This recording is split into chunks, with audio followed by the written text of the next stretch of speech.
All right. Well, thank you everybody for joining us today. My name is Rob Pollitt. I work with Apex Technology. We are an MSP based outside in the Charlotte area. We provide IT support and cybersecurity services to businesses around the Carolinas and in the Southeast and help them manage their IT and cybersecurity risks. Today, we are lucky enough to have Jim Peterson from ConnectWise with us to talk today about the benefits of partnering with a mature MSP for IT and cybersecurity services. And I know Jim's got a lot to get to today, so we'll go ahead and let him take that from here. And Jim, it's all yours. I appreciate that, Rob. Thank you very much. We'll get my screen shared and we'll get after this. So yeah, we're going to talk about a couple things today. First, we're going to really go into the shifting IT world for businesses today, and then also how IT service providers are modifying what they're doing to try and meet that demand and really be prepared for the next evolution of technology that's coming towards everybody. So if we jump right in, we know all business today, whether it's a small business, mid-sized business, or even large business, they have a lot of challenges. And, when we used to just have to focus on revenue and employees, today we have to focus on so many external factors. And currently, right, the IT community is out there solving several of them. But if we think holistically, we have lots of other problems out there or challenges out there that we really want technical advice on. Things like fraud, supply chain challenges, AI, even unknown challenges that we don't have today that are going to be coming into technology in the future. So the need for expertise and understanding is going to continue to grow through the world. And so if we think of this from technology perspective, right, we know that it's changing. And a lot of this is coming from the fact that hardware is better than it's ever been, right? Software is better than it's ever been. And we're going to look at that from the quality perspective. Vendors are solving their own problems. If we think of hardware from a vendor perspective, and we just don't have as many challenges with laptops and desktops that we had maybe 5 or 10 years ago.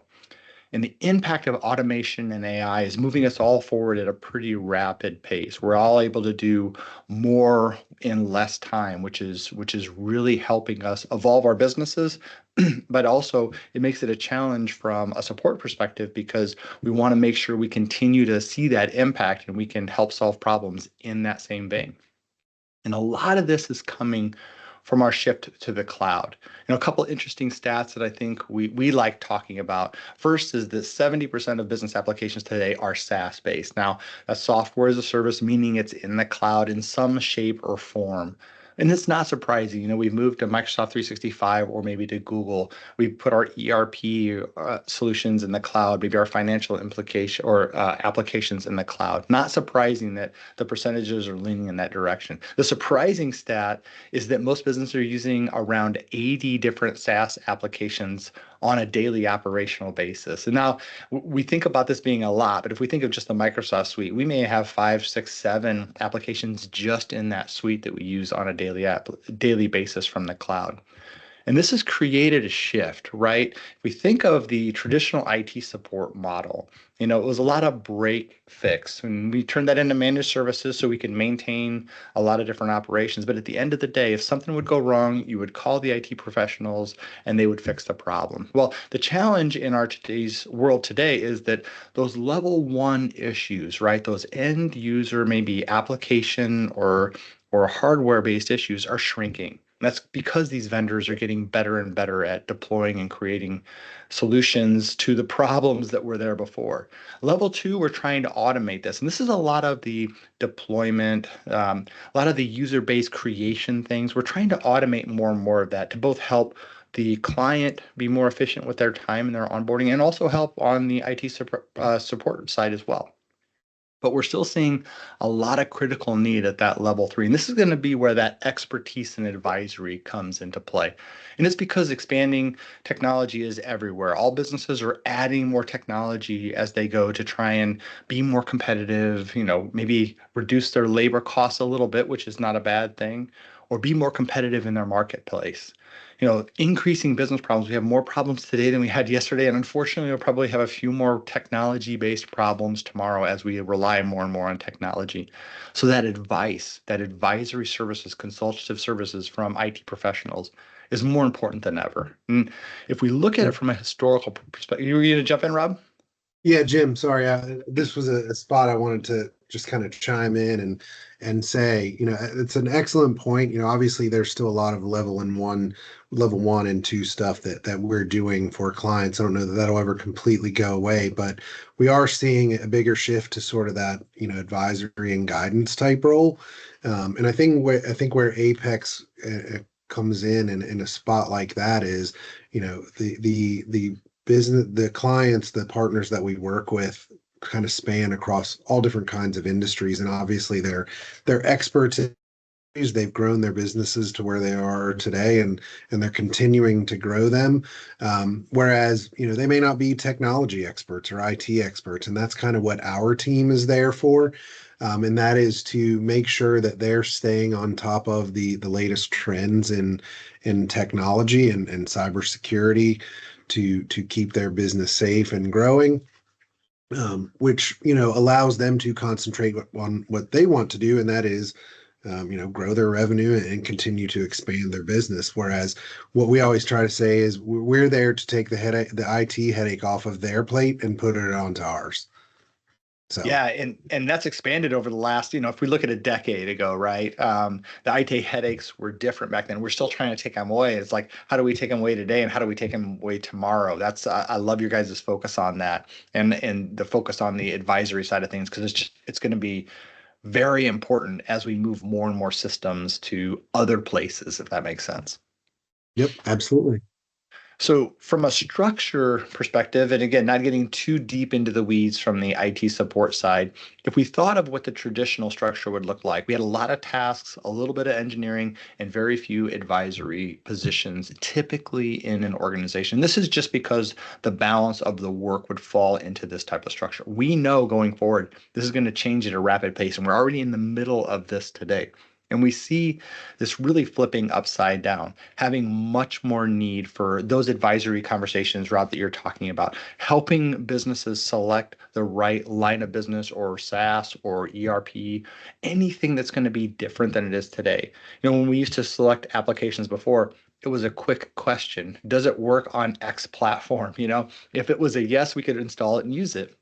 In today's world, we have to think about a lot of things, how they leverage data, how they leverage AI. Do they have the right to mine our data to make their systems better? How do they protect data? Lots of questions that are IT related questions that really fall into that mix of that advisory side for applications. So we see this inverting a little bit, but you're 100% right. The IT tasks are never going to go away. And in fact, we'll probably just level up, and what we consider IT tasks today will be gone, and maybe those automation engineering tasks will become IT tasks. I know that's a lot of reusing the word task there, but we just see it shifting like it has over the last 25 or 30 years. How this would look in a real structure environment is when you have today an MSP based in today's world, right? We think about our staffing, and we're staffed to solve problems. And again, in the future, we're going to be leveraging a lot of different methods to solve problems, even leveraging vendors themselves to solve their own problems, and really shifting towards those upskill opportunities within our teams to help solve all of those problems that we know businesses have. And you may look at this list and say, well, market adjustments, how does IT get involved with that? Well, a lot of times those market adjustments, those supply chain issues, even compliance challenges, they have a technical basis to them. We have to prove things from a technical perspective. And ensuring that that is safe and secure and real is where the IT professionals can come in and help with that advisory side. Now, specifically, if we think about where we're going in the IT service world, right? We're looking holistically at technology. We still have to look back a little bit in that rear view and current mirror at some major changes or major issues. And we would put cybersecurity alongside IT support, alongside data protection. But if we think specifically about that cybersecurity, there are three common challenges that we have. One, knowing when something's happening. In today's world, it's still surprisingly rare that we catch an attack mid-attack. We're really good at seeing ones we defend against. We're really good, unfortunately, at seeing the after effect.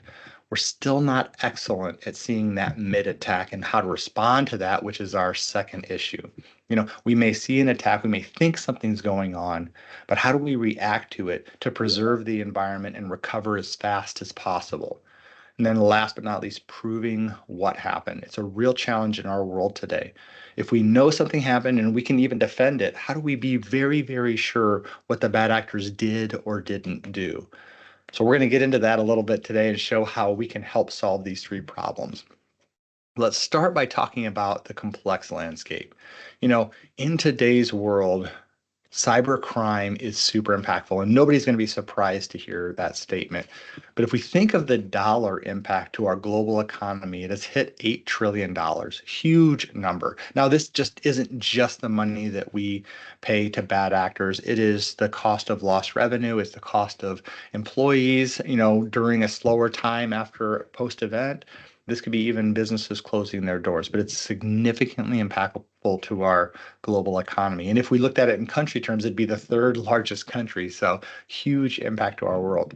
In addition, the attacks are scaling. If we just look at simple attacks from 2022 to 2023, just simple password attacks, right? They increased on tenfold in 1 year. Now, a lot of this has to do with the implementation of AI, which again helps us do more faster, right? Increases capacity, reduces response time. But that 10x impact really showed up in the dollar figures because still a lot of businesses aren't doing basic cyber protection like multi-factor authentication, security awareness training, endpoint defense. And so that extra 27 billion attacks unfortunately resulted in several incidents and breaches in organizations. And then the scary number, at least a scary number for me, that the cost of an average ransomware attack today has hit $569,000. Now, this, again, may not be exactly what we pay to the bad actor if we pay the bad actors. But at the end of the day, this is lost revenue. This is cost to restore the environment. This is a lot of challenges, that have to be legally based or financially based. There's challenges in the organization that result in money when we're talking about time in an organization. So some important stats that we like to talk about, not that we're just trying to spread fear, but just so there's an awareness that this is a real issue and all businesses are vulnerable to at some degree. Now, if we think about what creates that vulnerability, when a bad actor gets into an environment, we'll talk a little bit about how they get in, but we're going to do this a little bit in reverse. When they get in, what are they doing? So we talk a lot about the type of attacks, whether it's a ransom, extortion, or some other thing. Just real quick definition, ransom means we have to pay the bad actors to restore access to our environment. Extortion means we have to pay the bad actor not to release our information. So in any case, all the bad actor cares about is what's going to pay me the most, right? What path can I go down to get the most money? And they're going to figure that out through investigation. Once they get access, they're going to take their time understanding your organization, what type of data you hold inside your organization, how money flows through your organization, how large you are, what your locations are, how people work. They're going to figure out as much as they can about your organization. And the whole reason for this is to try and maximize that payout. From there, they're going to try to take your data, right? If they have your data, they have backup. At the end of the day, if we catch this in the middle of an attack, which unfortunately is rarer than we want it to be, if we do stop them mid-attack from maybe in a ransom attempt, but they've exfiltrated the data, they can still fall back to extortion. From there, they're attacking backups. 97% of the time when there's an incident or a breach, backups are attacked. This doesn't mean that they're always being deleted or destroyed, but the attempt is there because the bad actors know if you can't recover, it's the best way to guarantee payment. If we don't have the ability to recover our own data and we need that data, we're gonna have to pay the bad actors to recover it for us. From there, they're gonna manipulate the production and then ask for that ransom request. And on average, this takes 200 days. We'll get into a little bit of why this takes so long in a few minutes, but understand that a lot of time is spent in that investigation stage because they know the longer they're in your environment, the more likely you are to pay, the more likely that payment is to be higher. Now, we're great at seeing all the attacks that we stop. We're also really great at seeing that ransom request when it comes in. but we're not great at seeing everything that happens in between. And this is that visibility challenge. When we think of proving what happened and knowing what happened or knowing that there's an attack going on, we struggle with that because we're so focused on the outer perimeter, building that wall, building that outer defense. And we don't always take the time to look inside to find out what's going on day to day. Now, if we think of bad actors getting in, right, we talked a little bit about what they do when they're in there, but how do they get in? And typically there's two avenues that a bad actor can use to access an environment. First is hardware, software. And you may consider these two separate ones. We kind of lump them together because of the way we look at vulnerabilities. But at the end of the day, they're going to get into some sort of vulnerability in that hardware or software that gives them access. Now, this could be a vulnerability in the code. It could be a misconfiguration.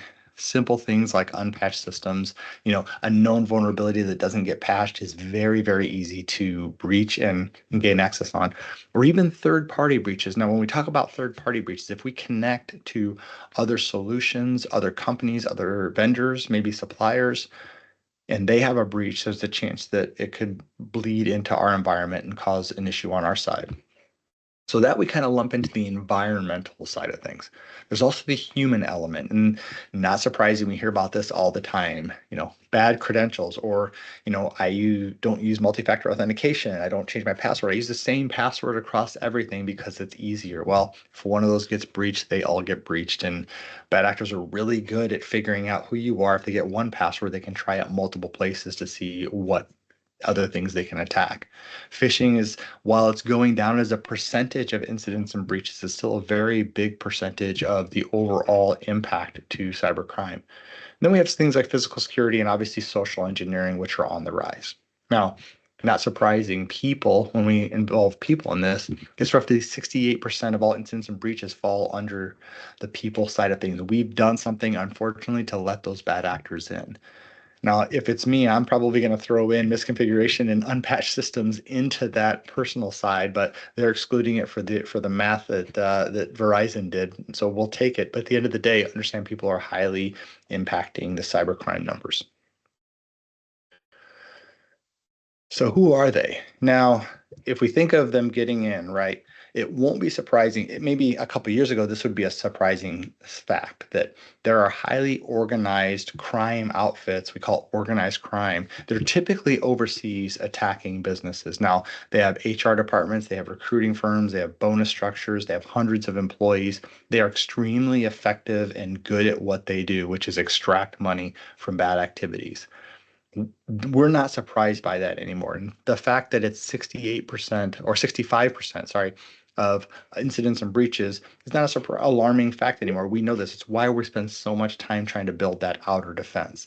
We do hear a lot about nation states, but in reality, it's a small percentage of attacks on small to mid-sized businesses. We do see them, but it's pretty rare. And we will say that a lot of organized crime units are actually owned or monitored or ran by nation states, but we don't include that in that number. The more challenging number that we're thinking about today is the growth of insider threats. Now, this isn't the social engineering, the password loss, the mistakes that happen from an organized crime attack. This is a incident or breach that is generated from inside the company. An employee typically, or it could be a contractor as well, but typically an employee, right, will do something that created the incident or breach. Now, they're not always malicious. They're sometimes malicious. A lot of times these are mistakenly sending information to the wrong person, doing several things that can put the company at risk. Sending intellectual property to the wrong person makes that intellectual property available to everyone, especially if it's in an AI system. So really increasing our challenges and adding more focus to the point that we need to see behind that wall a little bit better than we have before. How this looks in the real world, if we take an environmental attack and we say, well, what does it look like? So we'd say, and again, this doesn't matter whether you're 100% cloud, you're hybrid, or you're still 100% on premise. At the end of the day, if we want to work remotely, a lot of times we'll expose things to employees to make that easy. Now, this could be simple things like Office 365. Anybody can get to the login and attempt to log in as you. This could be a camera system sitting behind behind your firewall, or maybe you're even pushing an application out through the firewall so that your employees can get to it. At the end of the day, if we can see it, the bad actors can see it, right? And they can use general vulnerabilities. RDP vulnerability was really popular for a long time. Hopefully everybody has their RDP servers, if they're still using them, or terminal services protected going forward. But brute force attacks, denial of service, or even good credentials, not changing that default username and password is a real challenge still in today's world. But at the end of the day, they try these attacks on things that they can see. And their whole goal is to breach the security so they can gain access to that system. From there, their goal is to elevate that access, expand through the network, and steal that data. So not surprising, but just a simple representation of how this works. On the social engineering side, it's a little bit different. So let's just say Mike's going on vacation. Mike sets us out of office, right? You'll be surprised how often bad actors know when we're on vacation, when we're doing things, and they're really great at attacking us after hours, on holidays, and when we don't expect it. So that bad actor is going to see that Mike's on vacation and send that password reset at 5:30 on the Friday when he's trying to get the family on the plane to go to the Bahamas or something, right? Mike just wants to get it over with because he knows he needs to do a little work and he's running from the airport. So he goes ahead and resets that password. To Mike, this all looked legit. He clicked the link, he reset the password, he moved on with his day. But the bad actor captured everything, the username, password, and the multi-factor authentication token, and is able to log directly into the system where they'll try to elevate access and steal that data. Now, you may say, I would never fall for that, right? Those attacks are obvious. They're going to be something like this: a poorly written email with a lot of bad links, dear customer, things like this. Things that we know in today's world are not effective at breaching our personal security. But it's going to come in more like this. It's going to be a much more legitimate email, well written, using real graphics, and even referring to first names. The bad actors are really great at taking email addresses and finding the first name for those people.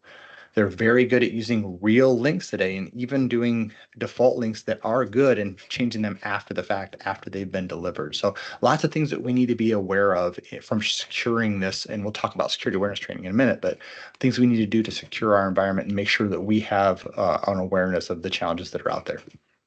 Now, how we defend against this, and getting back to working with a mature MSP, not just from the ability to talk about additional security, right? Or additional technology problems that may enter your business that are different than the cyber data protection and support that we had before. But holistically, from a cyber protection, we want to look at the people, process, and technology. And this is where that maturity organization really comes in, because anybody can deploy technology. Technology is really good today. If we looked at all the acronym soup that we create in the technology world, we have an acronym for everything that we deploy. But at the end of the day, most organizations are deploying good software. The challenge is the decay of that software and knowing what to do when it alerts us. So the process side of this is critically important. And when we look at the IT support providers that are mature, they're creating processes for everything. And oftentimes from a small business side, this may look a little overwhelming or maybe a little bit too in-depth. But at the end of the day, they need to know how to maintain and respond to anything that comes their way to protect your organization. Now, from there, we have to have the people that can execute those processes well and create new processes as the bad actors shift and morph their attacks. And this isn't just, again, cybersecurity. This is data protection. If you have a disaster, a natural disaster, if you have an equipment failure, if you have accidental deletion, we need to be able to follow a process to recover that information, whether it's an assessment to find things on the network that shouldn't be there, or vulnerability management issues where we want to close vulnerability gaps in hardware and software. We have to have a process for that and the people to execute. So that brings us to the type of people we need, right? We really want to focus on those trusted advisors going forward, people and organizations that understand that technology is ever encompassing of most businesses, right? It's continuing to grow. It's a continuous burden that creates capacity, which is good. But at the end of the day, we have to understand how that technology is being used and what those vendors are doing with the information. So it's really turning those technology problems into more business problems so we can help the business be more effective and efficient. And this is going to come down to that cybersecurity data protection and then AI implementation. How are you in your business leveraging artificial intelligence? Now, some of you may raise your hand and say, I'm using it throughout my organization. Every line of business application is using it. We've deployed Copilot. We've done a lot of things on the AI side, and that's great. It's going to make you more competitive and more effective. But at the end of the day, we have to make sure that it's secure because we want people using AI in a safe manner so that intellectual property doesn't leave the organization and that we're using good information when we're trying to do reports and present information to clients. From there, that process side, super important. And we talk about this in kind of a context of a framework. And so at the end of the day, whenever we're creating processes, we're going to try to solve one of 5 problems. How do we identify things? How do we protect them? How do we detect them? How do we respond to issues? And how do we recover from issues? Those last 2 are often mixed together, but if we have an issue, again, one of our cyber problems is knowing what happened. We have to know how to respond to that, meaning we have to have specific processes to isolate the environment and protect further data from being manipulated, stolen, or destroyed. And by doing that properly, we can preserve the forensic information to prove what happened. Unfortunately, a lot of organizations, even IT service providers, go straight to that recover. They'll find an issue and they'll do an immediate restore, deleting a lot of important information that allows us to prove what happened. From there, it's that technology piece. So people, process, and technology. We know people need to be expertises in a lot of areas, and we need that advisory service. We need the processes created to make sure technology is maintained and we know how to respond to it. Then we need that stack. And we put the stack up here, not to say that you need this specific layering. But at the end of the day, we need to understand your organization so that we can build the right solution set for you. At the end of the day, we do need things like endpoint defense. We do need things like data protection to be able to recover data, but the inner mixes in there will depend on your industry, your type of business, what type of data you have, how you work, a lot of different variables, down to that security awareness training that we all should probably have to keep us very skeptical so we can protect the internal assets from access. Now, we used to say business continuity disaster recovery was the last line of defense, and we know that's shifted to cybersecurity because so many bad actors are attacking that BCDR environment. But at the end of the day, if we do this very, very well, our goal is never to have to use that cyber insurance. Now, a couple technologies that we're just going to go over really quickly just to kind of reinforce some of the conversations we've had today. First is that endpoint defense. If we think of a holistic solution, one of the challenges is that bad actors want to attack us where people and data intersect, and that's typically on our workstations. And so the legacy antivirus that a lot of people still run today, it was great in the late 90s, early 2000s, even into maybe 2010 at detecting known vulnerabilities. So things that it would know about, it could stop. Well, the bad actors got really smart and said, I know what I'm going to do. I'm going to change the signature of this attack every single time it runs so that the antivirus system won't know what it is anymore. And this really proliferated, the ransomware style attacks that happened, where you would go and encrypt files on your workstation, on your server, because it would change that signature every time an antivirus couldn't keep up. So the industry created endpoint detection and response. And what this allowed us to do is stop both those known attacks, but also unknown attacks, things that happen on workstations that shouldn't happen. Encryption is a great example of this, but it's going to learn your activities and how you operate. And we can defend against a lot of unknown attacks or new attacks, day zero attacks, by focusing on this from a protective stance of unknown activities, not just known issues. Now we've layered that up a little bit. While that solved the technical gap, we still needed the process and people gap side of things. We needed to know how to respond when an issue, a true issue arises, and how to maintain those systems. So we've created MDR. Again, we love our acronyms, right? But we wanted to take that endpoint defense and make it a managed defense. So we added a security operations center behind the technology to follow that process and people side of things. So it really helps enhance our 24/7, 365, our after hours, our weekends, and holiday defense so that we have somebody watching this all the time for us. We also talked about that insider threat, seeing behind the wall. Again, we're great at building the outer defense, but if we want to protect and monitor and know what's happening inside, we need something to tell us what's going on. This is where SIM and SOC come in. Again, another acronym: Security, Information, and Event Management plus a security operations center. I think it's the longest acronym we have. But at the end of the day, we all have lots of technology, and this is going to be a mix of our endpoints, network devices, firewalls, SaaS applications, mobile devices. We have all these different things, and they all have logs and alerts. Well, what we want to do is take all those logs and alerts and send them to one central repository. This allows us to hold that for forensic investigation if we were to ever need it, but also correlate events. If I see something going on in a workstation and a server and maybe a SaaS application, I can combine them together, escalate that or improve that attack vector so that we can get somebody to look at it immediately. It allows us to not take independent events one by one, but really bring things together and find holistic attacks.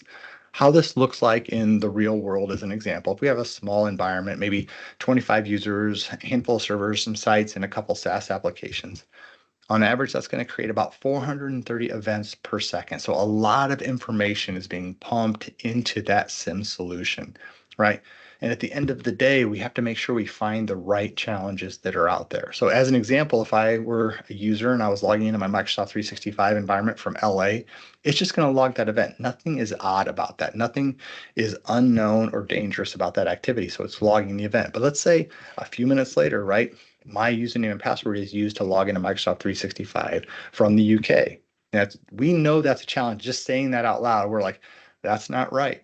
But if we don't have something looking for that, that's just an accepted event, and it can log in, and all of a sudden we have some sort of incident or breach. But with a SIM solution and that centralized and correlated information, we can now alert the SOC that impossible travel has happened. So we need to change the password, disable the account, and notify the user.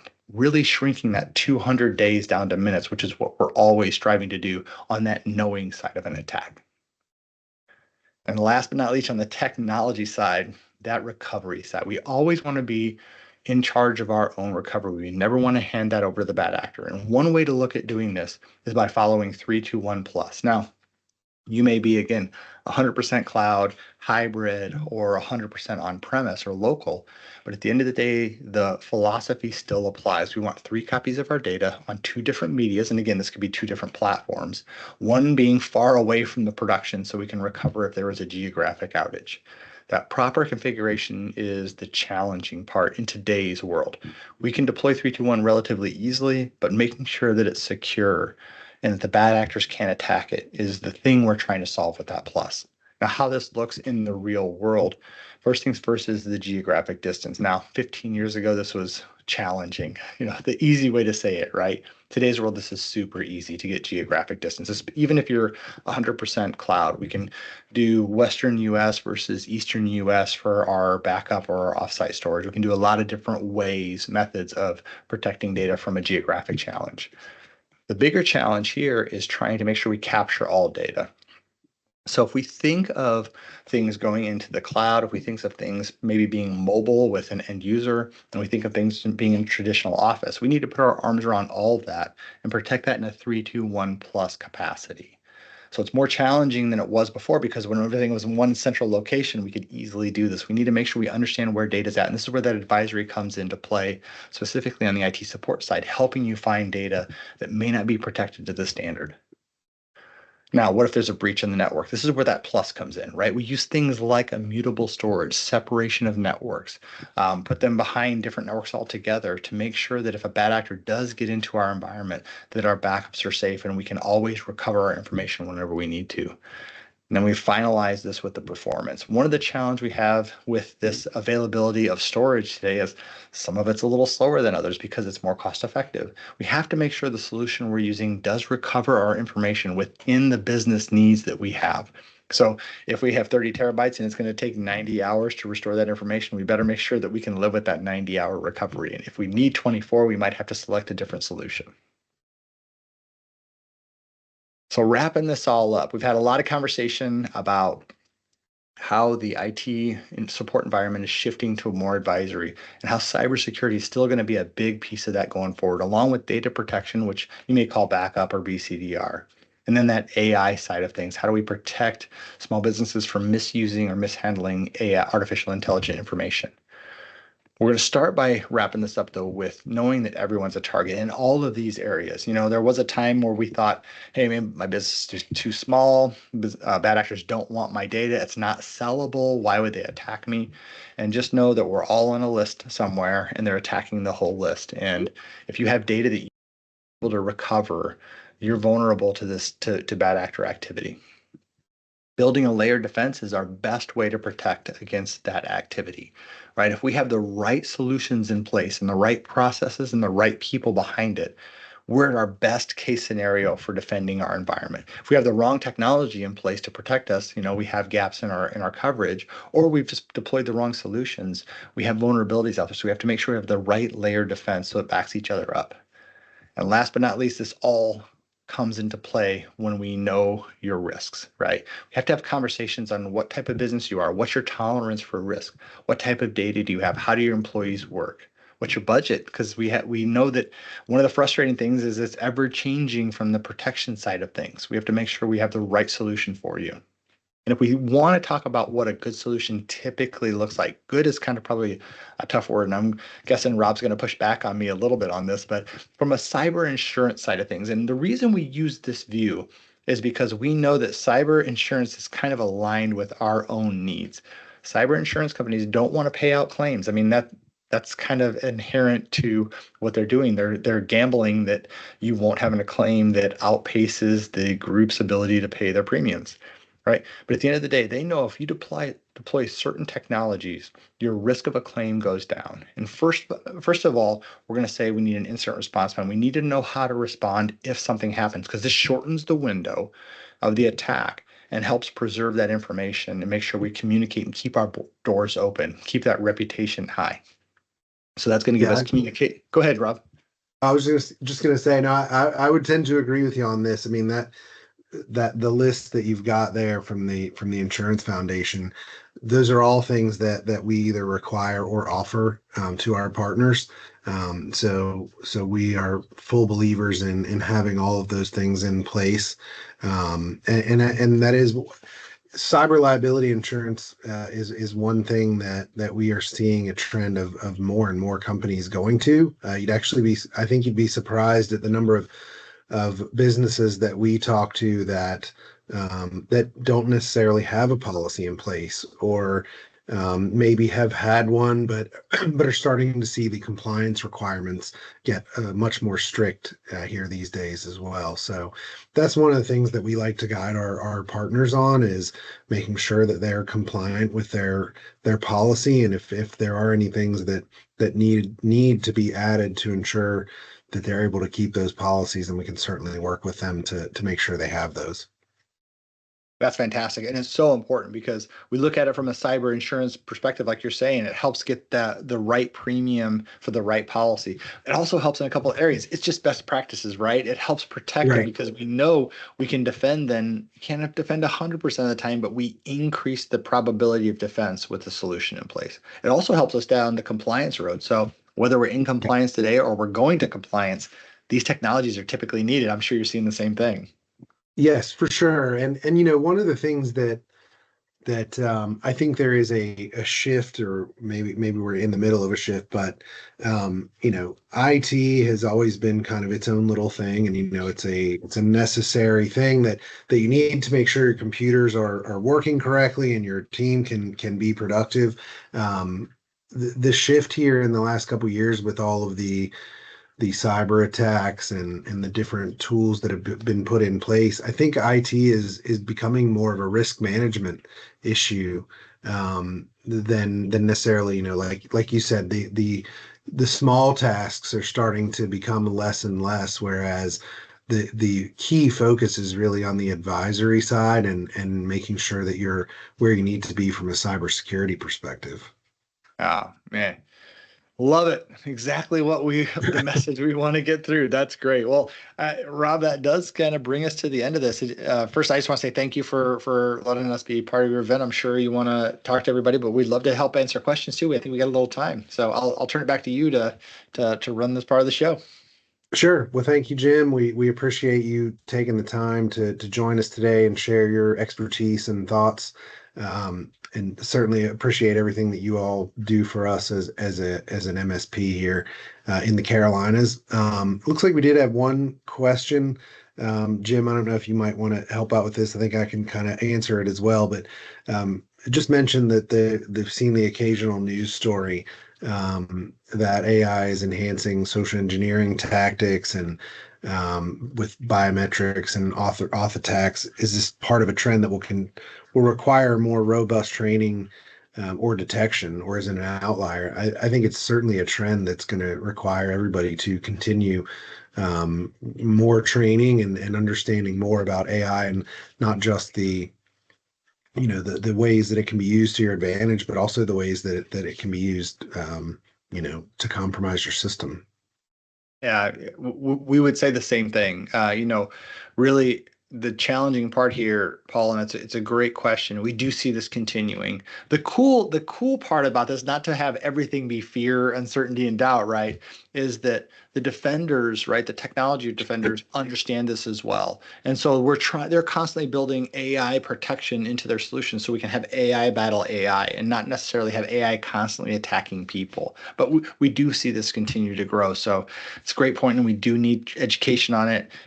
The average person now can be a very sophisticated hacker with just a few clicks, which is kind of scary. But we also see the light that when AI can start detecting AI activity, which is pretty impressive, we can kind of defend against that a little bit. So yeah, we'll see the ebb and flows, but great question. Thanks, Paul. I don't see any other questions there, Jim. So I think we're probably about ready to wrap this up. Did real quick before we go, I did want to make sure that we did the Visa gift card giveaway. We mentioned that at the very beginning. So we do have that. Let me go ahead and spin this wheel real quick, and we'll get the name for that. 1 second. So Brian Fleming is actually the winner of the gift cards. Brian, we will reach out and make sure we get that over to you. Jim, again, thank you so much. We appreciate your time and look forward to having you speak on our behalf again, hopefully soon. Well, appreciate it. Thank you very much. All right. Thanks, everybody. Appreciate your time and look forward to seeing you soon. Thank you very much.